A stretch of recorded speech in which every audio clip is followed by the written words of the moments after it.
Olá, alunos da segunda série do ensino médio.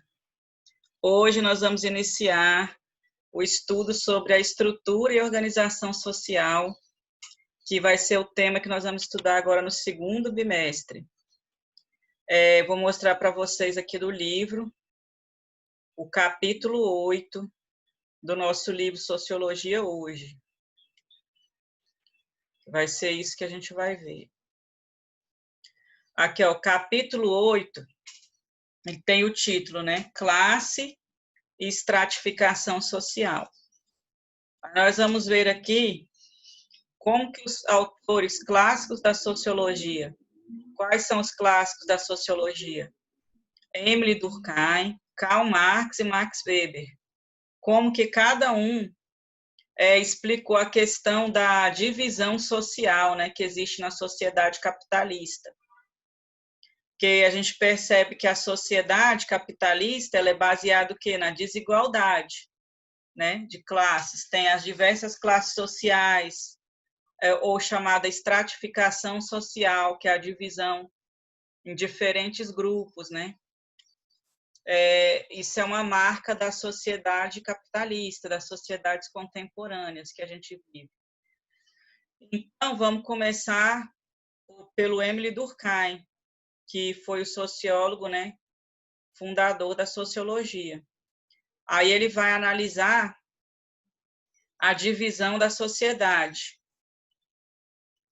Aí ele explica o quê? Que a sociedade existe a divisão do trabalho, né? A divisão do trabalho é a divisão em funções.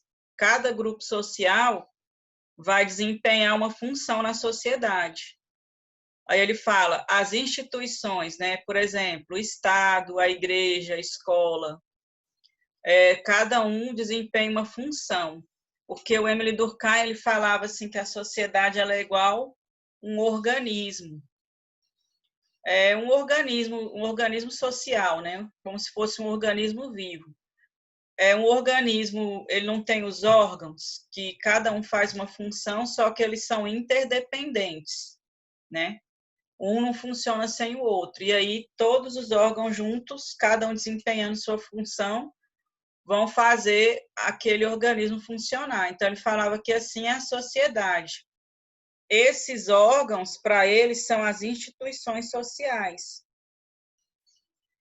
Então, cada instituição desenvolve uma função e elas são interdependentes. Aí ele criou um conceito chamado solidariedade mecânica e solidariedade orgânica. Essa palavra solidariedade, que ele quer dizer, pode ser substituída para a gente entender melhor pela palavra socialização. Ele quer dizer assim que na sociedade industrializada existe um tipo de socialização orgânica, né? Funciona dessa forma, igual eu falei, como um organismo. Daí que vem a palavra orgânica que ele está usando, que ele quer dizer que é como um organismo, né? Seria o organismo social. Agora, a socialização mecânica existe nas sociedades pré-capitalistas e pré-industriais, que ele chamava de sociedade simples, né? Mas, assim, não é correto a gente falar que uma sociedade que não é industrializada ou que não é capitalista é uma sociedade simples. Ela tem a organização específica dela, né? Mas aí ele considerava que essa sociedade, ela era essa sociedade pré-capitalista, pré-industrial. Por exemplo, uma sociedade tribal, ela teria uma organização mecânica, como se fosse um mecanismo, e não um organismo, né? Porque ele fala assim, que qual a diferença? Que a socialização orgânica, ela cria uma interdependência maior, né? Por exemplo, todos nós, cada um exerce uma função na sociedade e, ao mesmo tempo, a gente está interligado. Assim, eu vou me alimentar, eu que produzo meu alimento, eu que planto, eu que faço tudo, não, dependo os outros órgãos da sociedade, que eu tenho que comprar no mercado, e esse produto que está no mercado, ele já veio do campo que foi produzido, ou então ele é industrializado, aí passou por várias etapas.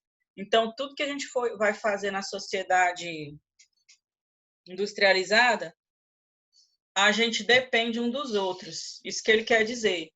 E, por exemplo, as diversas profissões que tem, as especializações, né? Que o Durkheim chama de especialização. Cada pessoa faz uma função.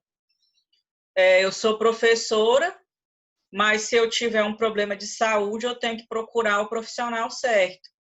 Se eu tiver um problema, uma questão de processo, que tiver um processo na justiça, eu tenho que procurar outro profissional. Então, as pessoas são interligadas. Essas especializações em várias funções, as profissões, né?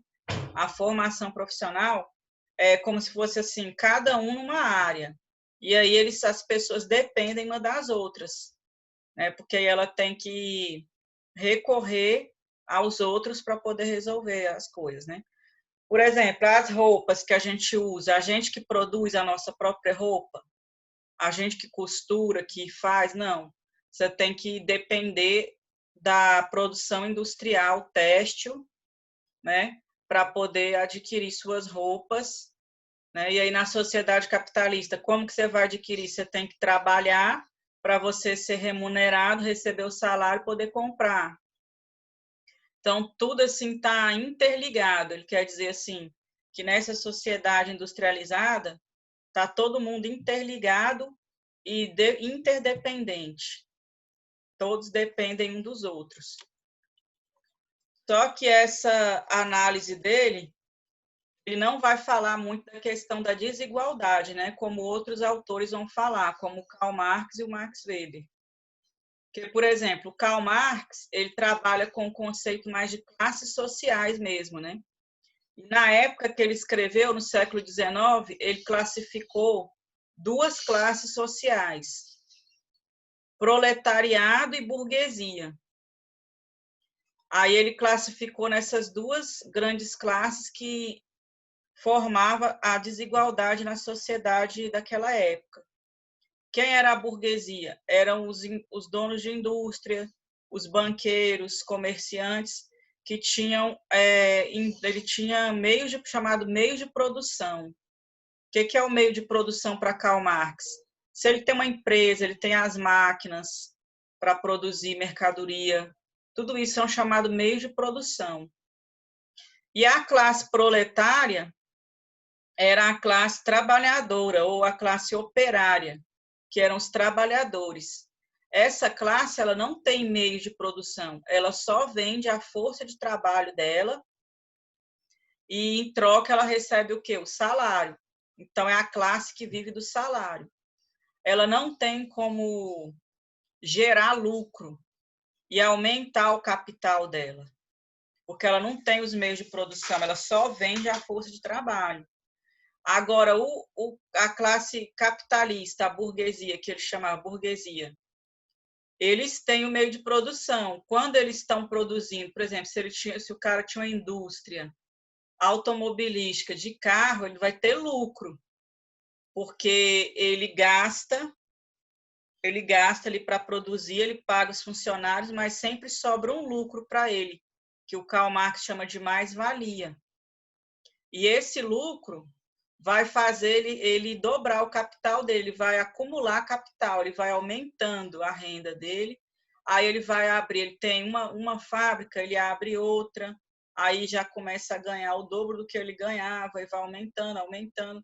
Sempre ele vai ter uma forma de otimizar o lucro, de ganhar mais. E já o trabalhador, ou o que vive do salário, classe trabalhadora, que o Karl Marx chamava de proletariado, não tem como fazer esse processo aí de obter lucro ou mais-valia.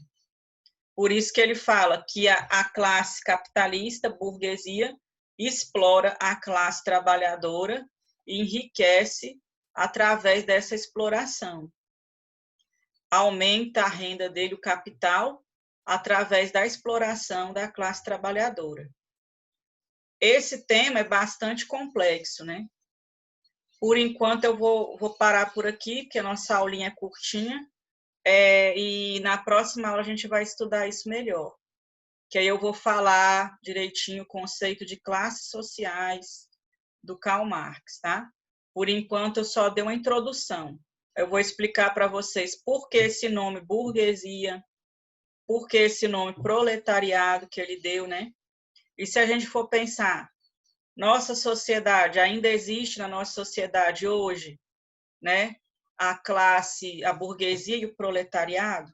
Ou era só naquela época lá, no século XIX? Então, na próxima aula, a gente vai ver isso, tá? Até mais. Tchau.